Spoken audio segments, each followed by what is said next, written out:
बिस्मिल्लाहिर्रहमानिर्रहीम। औलिया अल्लाह की बारगाह में आने वाले अफराद साल हा साल से हदिया मोहब्बत के तौर पे उनकी जनाब में चादर का हदिया और तोहफ़ा पेश करते हैं, और चादर का चढ़ावा बाज़ औक़ात नज़र भी मानी जाती है और बाज़ अपनी खुशी और मोहब्बत से उनकी बारगाह में नजराना मोहब्बत पेश करते हैं। और अपने नाज़रीन के लिए चाहेंगे कि वो इस हवाले से इन चीज़ों को बगौर देखें और इस पर अपनी खुसूसी तवज्जो मरकूज़ फ़रमाएँ।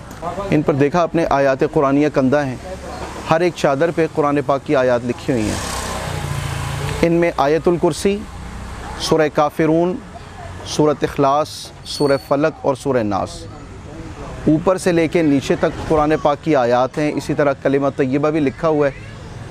तो इस हवाले से हम आपकी कुछ रहनुमाई चाहेंगे। हमारी इस गुफ्तगू का मकसद ये है कि देखें, ये कुरान पाक की आयत हैं और ये इसका वो हिस्सा है जो अल्लाह ताला के वली के पाँव में आता है। अल्लाह ताला के वली की मर्तबत और मंजिलत बिलाशुबा बहुत है, लेकिन वो अल्लाह ताला की मखलूक हैं और कुरान अल्लाह की मखलूक नहीं है। और कुरान मजीद फ़ुरक़ान हमीद की ये लिखे हुए कलिमात, हम अहले सुन्नत व जमात से हैं। अहले सुन्नत व जमात से अफराद जिनका ताल्लुक़ है वो सारे बाअदब लोग हैं। हम कुरान पाक का अदब करने वाले लोग हैं, हम असातिज़ा का अदब करने वाले, इदारों का, खानकाहों का, मशाइख का अदब करने वाले, और कुरान तो हद दर्जा अदब के लायक है।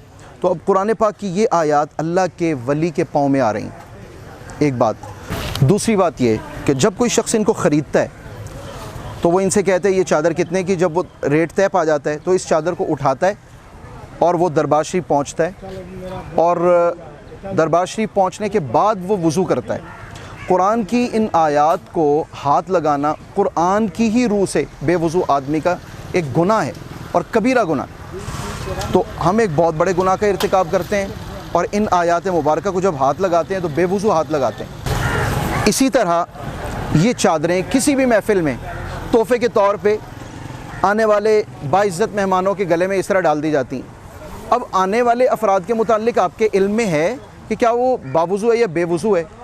अगर वो बावुज़ू है तो बेहतर, अगर वो बेवुज़ू है तो इसी तरह वो कुरान पाक की आयत को बेवुज़ू हाथ लगाता है, और वो हाथ लगाने वाला भी गुनाहगार और वो उसके गले में डालने वाला भी गुनाहगार।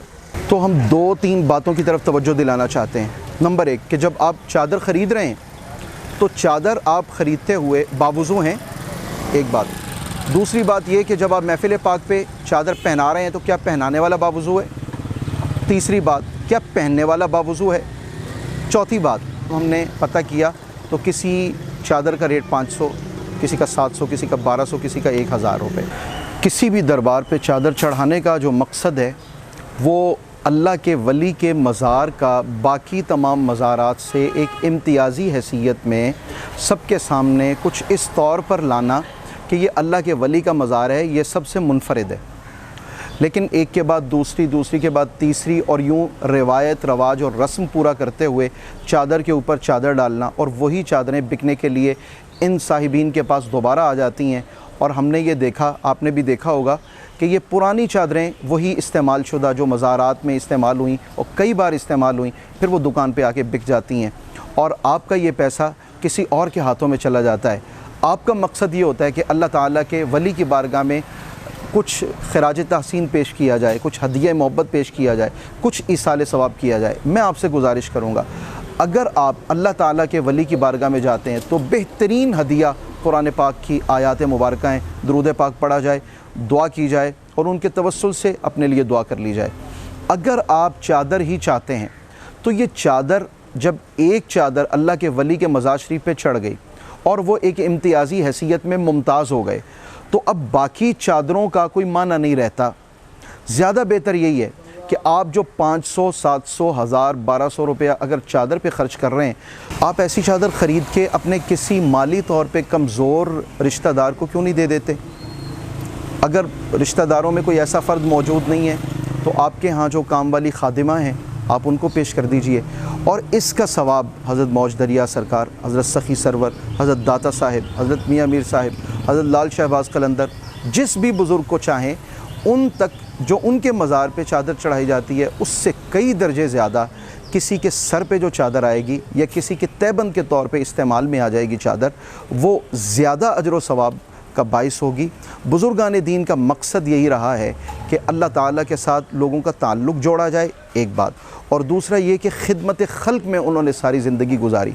تو ہم اگر خدمت خلق کرتے ہیں اور اس کا ثواب ہم اولیاء اللہ کو پہنچاتے ہیں تو وہ ایک بہترین عمل ہو جائے گا۔ آپ کا چادر کا ہدیہ بھی پیش ہو جائے گا اور اس کا بہترین مصرف میں استعمال بھی۔ میں امید کرتا ہوں کہ آپ ان باتوں پہ توجہ رکھتے ہوئے ان باتوں کا خیال فرمائیں گے اور مزارات کی حاضری میں ان چیزوں کو آپ بروئے کار لا کے اپنی اس حاضری کو اور اللہ تعالیٰ کے دیے ہوئے مال کو صحیح مصرف میں خرچ کرنے کی سعادت حاصل پائیں گے۔